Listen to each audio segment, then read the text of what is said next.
going on, guys? Welcome back to RC Everyday. So we've got a little project here.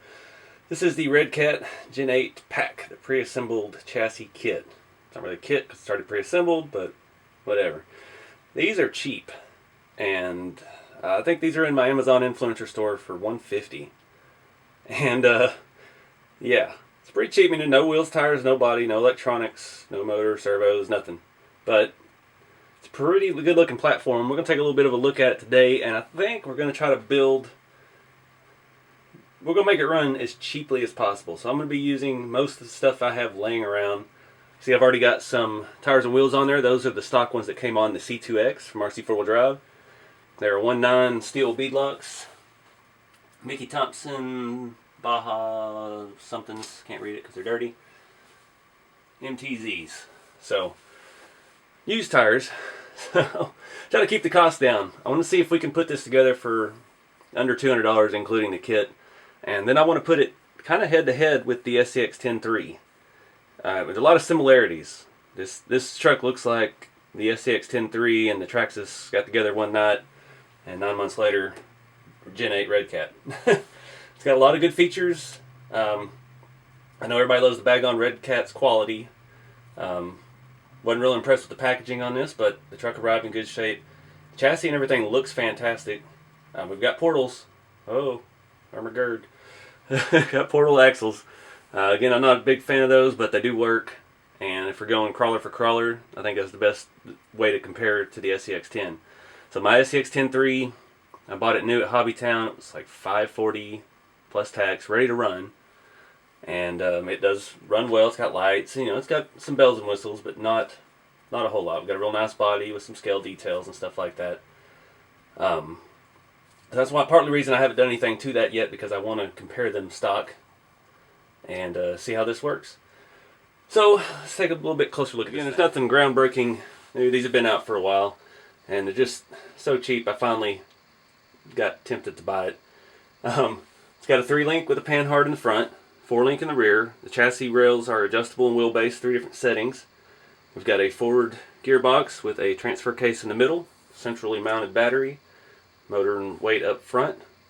Pretty good design, kind of hard to mess that up. We have metal links, and we have metal steering links and everything. Not sure what else to say. We got to figure out how to put a motor in this thing. Now again, I'm going to keep this on the cheap.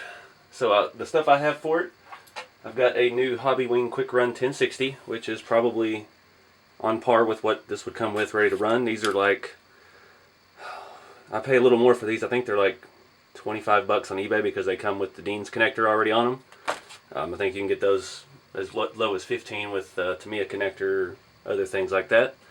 Dean's connector is a little bit more robust, so that's what I like to run now. For the engine, I've got a box stock RC 4-wheel drive 35 turn.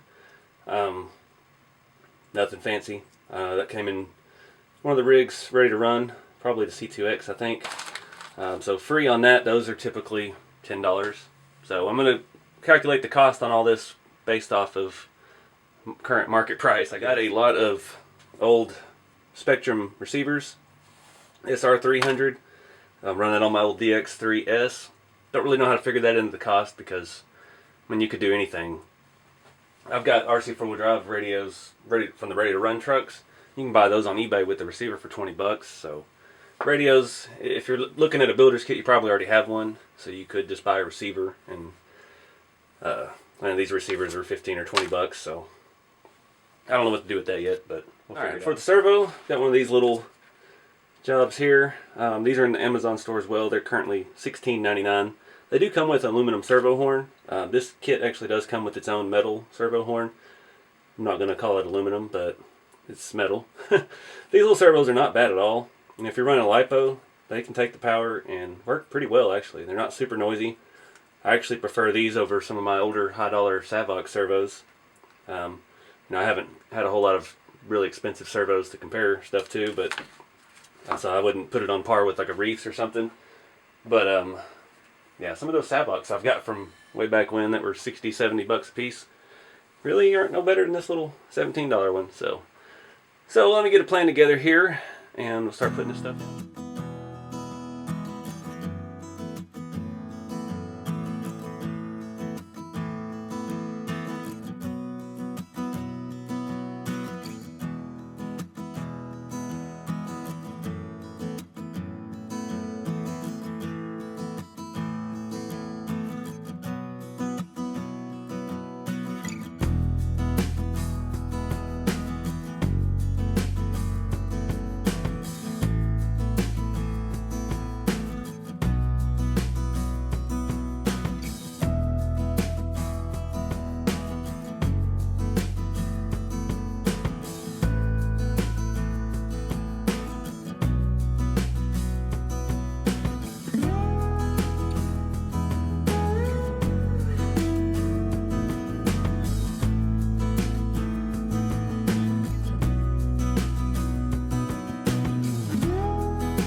Alright guys, back home from the land.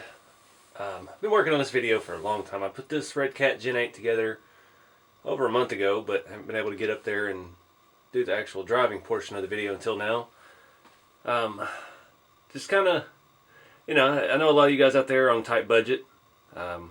These new Axial SCX10s are expensive.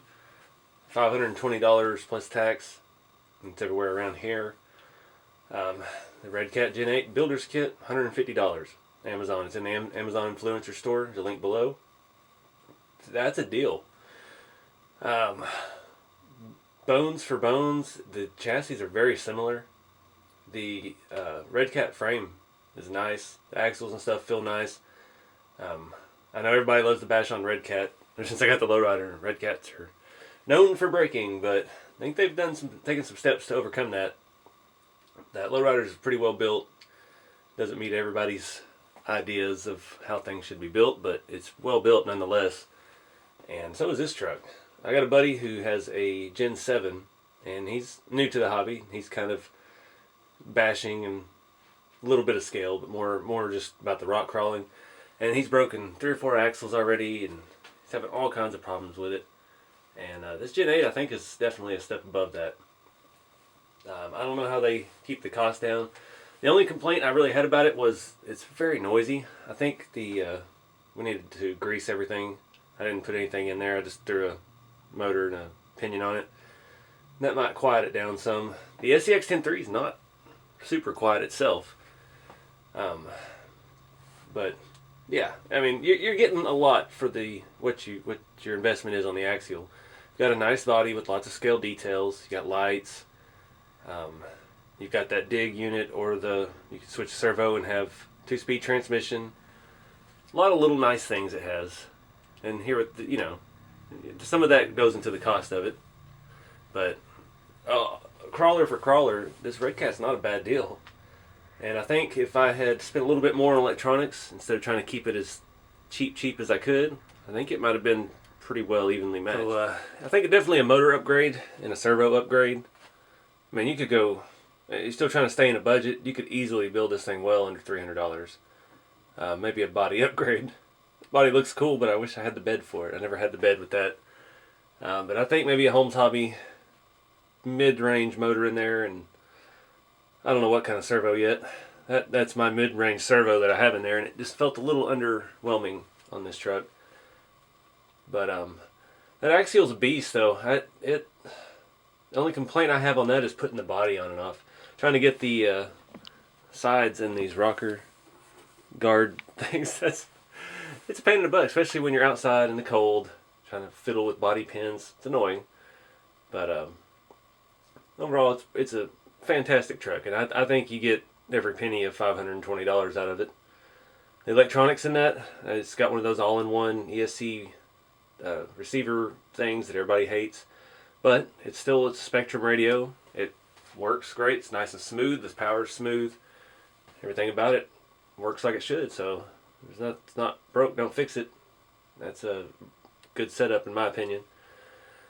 The Redcat though, I think just a motor. I don't think I'll have any problem with that little Hobby Wing 1060. We'll keep that in there. Just try a different motor out. Grease the gears. And maybe a softer tire. Those tires did seem a bit hard. It wasn't biting as well. It could have been weight as well. That SCX10 is pretty heavy. So I don't know what's in the future for it. I bought it to try and run that FJ body, that old Nico hard body. I've seen it on my Instagram if you're following there. But it would take a lot of work to shorten this that much, and that's why I did this. I wanted to see what this would do stock. So we may take it up to the next level and try it again, see what a little bit of improvement does for it.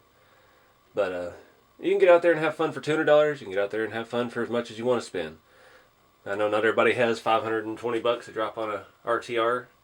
So if you've got some old gear laying around, $150, you can swap it in this thing and it'll get you on your wheels. So let me know in the comments what body you think I should get. I don't have a whole lot of Lexan stuff, and I don't really want to try to swap a hard body onto this right now. So we may keep it Lexan. Try to keep it budget friendly. But let me know what you think would look good. Should I just build another one of these C10, get the bed and do all that. But yeah, anyways, I'm gonna wrap it up, guys. I appreciate y'all watching, and keep your scale. See y'all in the next one.